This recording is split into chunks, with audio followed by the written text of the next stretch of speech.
Hello, this is Adam Shaw. I'd like to welcome you to my next instalment of my blog. And today I wish to talk about happiness, because I think this is something that is very important to me. It's a very high value, and I'll always make extra time and effort to make sure that I remain as happy as I possibly can. And I want to share a story with you today. I haven't always been very responsible with money. My background of nursing made me witness a lot of families fall out when their loved ones had died about who got what over the will. And so I decided in my 20s that I wasn't interested in accumulating money, so I sold everything that I had and I went travelling around the world for a decade. It was wonderful. It took me to all sorts of far-flung destinations.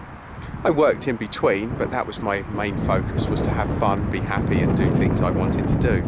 Because I'd watched people die and I'd watched them have this regret that they'd never really lived their life. So I figured, well, you know, I could be dead tomorrow, so I'm really going to live. So I was living this frivolous lifestyle. And one day, just after I'd hit 30, my granddad sat me down and he said to me, he said, we need to have a chat. He said, because your lifestyle needs a lot of looking at. You haven't been very responsible. You've got no assets. You haven't got a house of your own.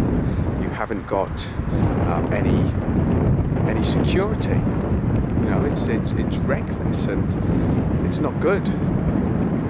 And I listened to my granddad. He was very concerned for me. He was very conservative. Very strict man, very straight, and I wouldn't really tell him anything about my life under normal circumstances. So I listened to him for about 5 or 10 minutes, tear my life apart, and at the end of it I said, that's very well, Grandad, I understand what you're saying, but answer me one question. Are you happy with your life? You've got assets, you've got your house, you've got everything going for you, and all of the things that you've told me are important, but are you happy? And that was the last conversation me and my granddad ever had about how reckless and irresponsible my lifestyle was. What did happen after that was he started to lose weight. He started to steal my clothes because he could then fit in them and dress like me. He started dating again, joined a dating agency, which I never dreamed my granddad would ever do. He started growing marijuana in his garden. Now, he'd never even heard of it.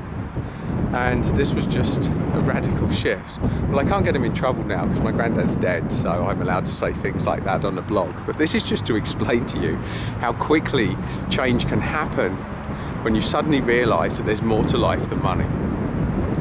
And that's not to say that money isn't important, of course it is.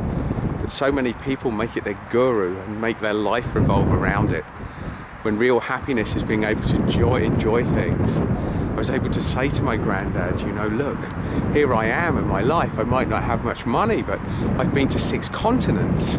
I've had experiences that I could have only dreamed of. I've skydived, I've bungee jumped. I've been to parties with witch doctors, and I've had all sorts of strange and life-changing experiences. I've been chased down the road with people with guns. I've had a gun pointed at my head that was loaded for a joke, but I didn't know that at the time. I've had all sorts of things happen. I feel like I've really lived. And that, to me, is what happiness is about, is to know that if my life was to end today, would I have any regrets? Well, I could have probably made a bigger difference in the world, more impact, and put myself out there a bit more. But I don't think there's many other regrets than that. And while I still keep living and breathing, I still have the opportunity to make my mark on the world. So I'll keep that one on the to-do list and encourage you to do things that make you happy. So on behalf of me, Adam Shaw, wishing you to be healthier, to be happier, and to have some fun along the way.